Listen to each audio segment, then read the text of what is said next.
세종하고는 이렇게 접점이 없었거든요. 국회 세종의사당 부지를 그 더운 1시 반에 때학빛에 와서 한번 돌아보고 하셨어요. 그래서 물어봤는데 이분의 워딩이 지금 약간 저는 충격적이다고 볼 수밖에 없거든요. 시장 선거는 제가 보기에는 5% 싸움이라고 보고 3파전이 되는 거죠. 네. 당선 가능성은 떨어지지만 시의원들을 딜로서 몇 명 지역구를 확보할 수 있다는 그런 얘기잖아요. 그 민주당도 선거 막판에 가면 지금처럼 이렇게 꽃방귀도 안 끼는 분위기는 아닐 것이다. 지역에도 사람이 살고 있습니다. 뉴스앤톡이 만드는 집요한 톡톡 시작합니다. 뉴스앤톡 집요한 톡톡에서는요, 세종과 대전의 다양한 소식들을 토크 형태로 전해드리고 있습니다. 특히 비판적인 시각이라는 것이 특징이죠. 자, 오늘 이 시간에는 중부권을 넘어 전국에서 가장 빠르고 정확한 기자, 뉴시스 송승화 기자 나오셨습니다. 안녕하세요. 예, 안녕하세요. 공감 언론 뉴시스 송승화입니다. 오랜만에 뵙는 것 같습니다. 네, 자주 좀 출연해 주세요. 불러주십시오. 언제든지. 네, 오케이입니다.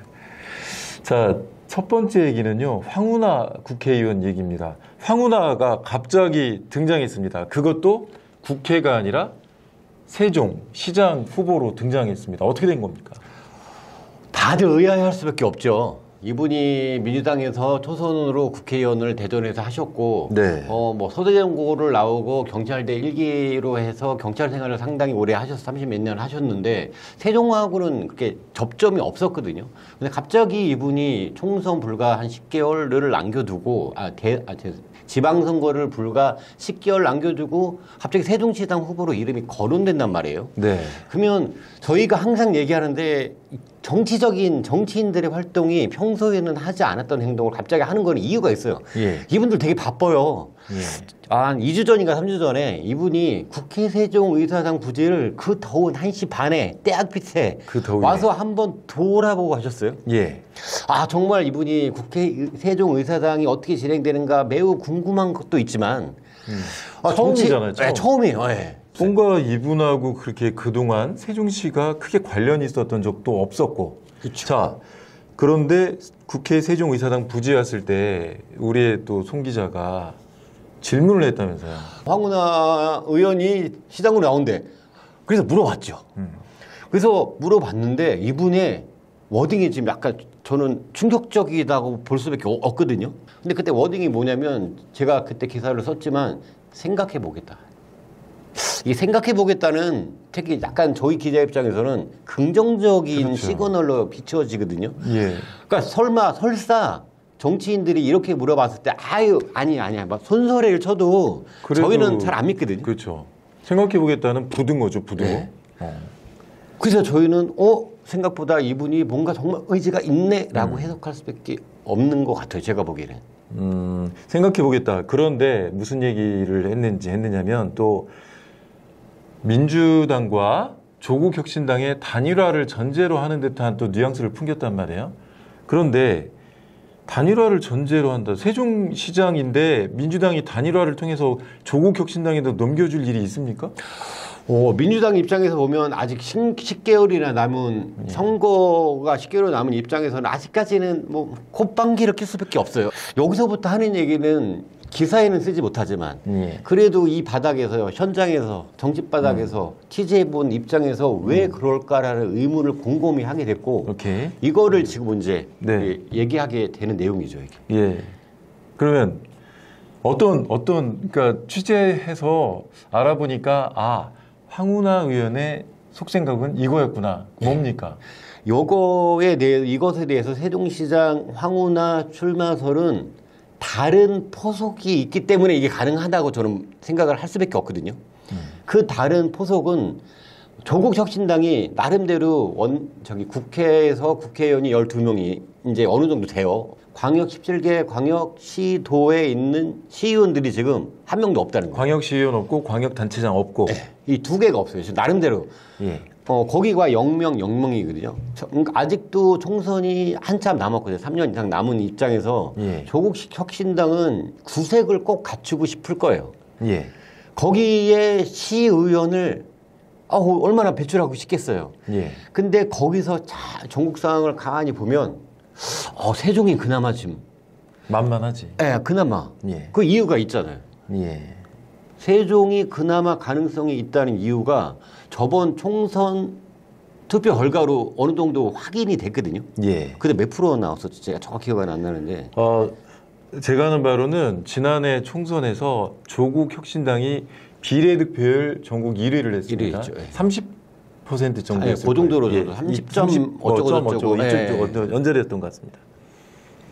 그러니까 그거를 보니까 이 당당함이 있는 거죠. 네, 그걸 보니까는 중앙당에서 지도부에서 그래 시의원을 배출하기에 제일 그래도 가능성이 높은 지역은 세종이라고 제가 보기엔 봤고. 예.